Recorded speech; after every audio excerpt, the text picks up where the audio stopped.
Assalamualaikum warahmatullahi wabarakatuh. Perkenalkan, nama saya Tika Al-Fajri dengan NPM A1A020055, Program Studi Pendidikan Bahasa Indonesia Fakultas Keguruan dan Ilmu Pendidikan Universitas Bengkulu. Di sini, Tika akan mengajak teman-teman sekalian untuk membahas lebih lanjut mengenai sumber hukum ajaran Islam. Terdapat 3 sumber hukum ajaran Islam, yaitu yang pertama Al-Quran, yang kedua hadis atau sunnah, dan yang ketiga ijtihad. Sebelum kita membahas lebih lanjut mengenai ketiga sumber hukum ajaran Islam tersebut, ada baiknya kita mengetahui pengertian dari Al-Quran, hadis, dan ijtihad. Yang pertama yaitu Al-Quran. Al-Quran secara etimologi berarti yang dibaca atau bacaan, sedangkan secara istilah Al-Quran berarti kitab suci umat Islam yang berisi firman-firman Allah Subhanahu wa Ta'ala yang diwahyukan dalam bahasa Arab kepada Nabi Muhammad SAW dan ketika membacanya bernilai ibadah. Yang kedua, hadis atau sunnah. Secara etimologi, hadis berarti cara, adat istiadat, dan perjalanan hidup yang tidak membeda-bedakan antara yang baik dan yang buruk. Sedangkan secara istilah, hadis berarti perkataan, perbuatan, ketetapan, dan persetujuan Nabi Muhammad SAW. Yang ketiga, ijtihad. Secara etimologi, ijtihad berarti pencurahan segenap kemampuan untuk mendapatkan sesuatu.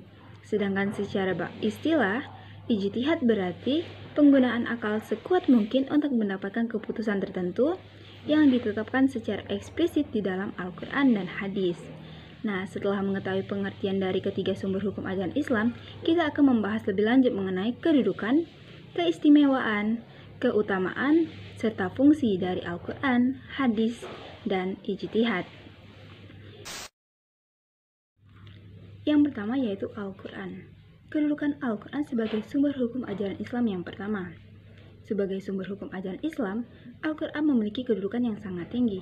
Al-Quran merupakan sumber hukum yang utama dan pertama, sehingga semua persoalan harus merujuk dan berpedoman kepadanya. Ini sesuai dengan firman Allah Subhanahu wa Ta'ala pada surat An-Nisa ayat 59 yang artinya, "Wahai orang-orang yang beriman, taatilah Allah dan Rasul-Nya, Muhammad, dan ulil amri, para pemegang kekuasaan di antara kamu. Kemudian, jika kamu berbeda pendapat akan sesuatu, maka kembalikanlah kepada Allah, Al-Quran, dan Rasul, hadis jika kamu beriman kepada Allah dan hari kemudian. Yang demikian itu lebih utama bagimu dan lebih baik akibatnya." Selanjutnya yaitu mengenai keistimewaan atau bukti kebenaran dan keutamaan mempelajari Al-Quran. Sebenarnya banyak sekali keistimewaan yang terdapat di dalam Al-Quran, namun di sini Tika akan menyebutkan beberapa di antaranya. Yang pertama yaitu Al-Quran memuat ringkasan ajaran-ajaran ketuhanan yang dimuat dalam kitab suci sebelumnya. Yang kedua, Al-Quran merupakan kalam Allah yang terakhir yang berisi petunjuk dan pedoman kepada umat manusia. Yang ketiga, keabadiannya yang diperuntukkan kepada umat manusia sampai akhir zaman. Dan yang keempat, yaitu Al-Quran senantiasa disampaikan kepada akal pikiran dan pendengaran sehingga menjadi suatu kenyataan dan perbuatan. Selanjutnya yaitu keutamaan mempelajari Al-Quran yang terdapat dalam sabda Rasulullah, di antaranya yaitu sebaik-baiknya orang di antara kamu adalah orang yang mempelajari Al-Quran dan mengajarkannya. Yang kedua, umat yang paling mulia adalah para penghafal Al-Quran. Yang ketiga, orang-orang yang mahir dalam Al-Quran akan bersama dengan para malaikat yang mulia dan suci. Dan yang keempat adalah Al-Quran merupakan hidangan dari Allah, maka hendaklah mempelajarinya. Yang kedua yaitu hadis atau sunnah. Pengertian hadis atau sunnah dan pembagiannya. Seperti yang telah Tika jelaskan di awal bahwa pengertian hadis secara etimologi berarti cara, adat istiadat, dan perjalanan hidup yang tidak dibeda-bedakan antara yang baik dan yang buruk. Sedangkan secara istilah, hadis berarti perkataan, perbuatan, ketetapan, dan persetujuan Nabi Muhammad SAW. Di sini ada 4 pembagian dari hadis. Yang pertama yaitu hadis qauliyah, yaitu hadis yang berasal dari ucapan Nabi Muhammad SAW. Yang kedua, hadis fi'liyah, yaitu hadis yang berasal dari perbuatan Nabi Muhammad SAW. Yang ketiga yaitu hadis takririyah, yaitu hadis yang berasal dari persetujuan Nabi Muhammad SAW kepada perkataan dan perbuatan para sahabatnya.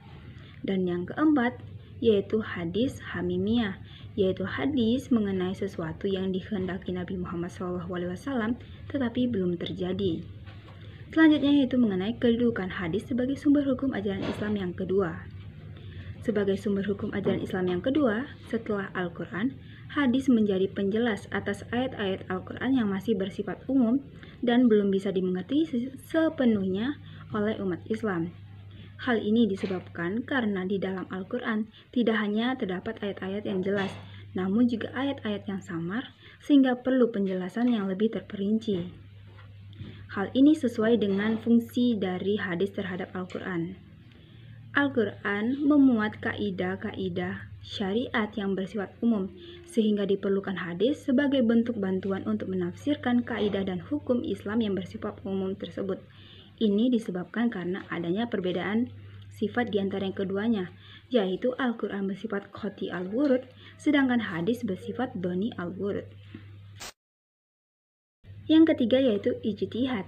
Seperti yang telah Tika sampaikan di awal tadi bahwa pengertian ijtihad secara etimologi berarti pencurahan segenap kemampuan untuk mendapatkan sesuatu. Sedangkan secara istilah, ijtihad berarti penggunaan akal sekuat mungkin untuk mendapatkan keputusan tertentu yang telah ditetapkan secara eksplisit di dalam Al-Quran dan hadis. Fungsi dan kedudukan ijtihad sebagai sumber hukum ajaran Islam yang ketiga. Terdapat 5 fungsi dan kedudukan ijtihad, yaitu yang pertama, keputusan ijtihad bersifat relatif, sehingga tidak bisa melahirkan keputusan yang mutlak. Yang kedua, keputusan ijtihad tidak berlaku bagi setiap orang. Yang ketiga, keputusan ijtihad tidak berlaku dalam penambahan ibadah mahdah. Yang keempat, keputusan ijtihad tidak boleh bertentangan dengan Al-Quran dan hadis. Dan yang kelima, dalam proses ijtihad haruslah memperhatikan faktor motivasi, akibat kemaslahatan umum, kemanfaatan bersama, serta nilai-nilai Islami. Mungkin pada kesempatan kali ini itu saja yang dapat Tika sampaikan mengenai sumber hukum ajaran Islam.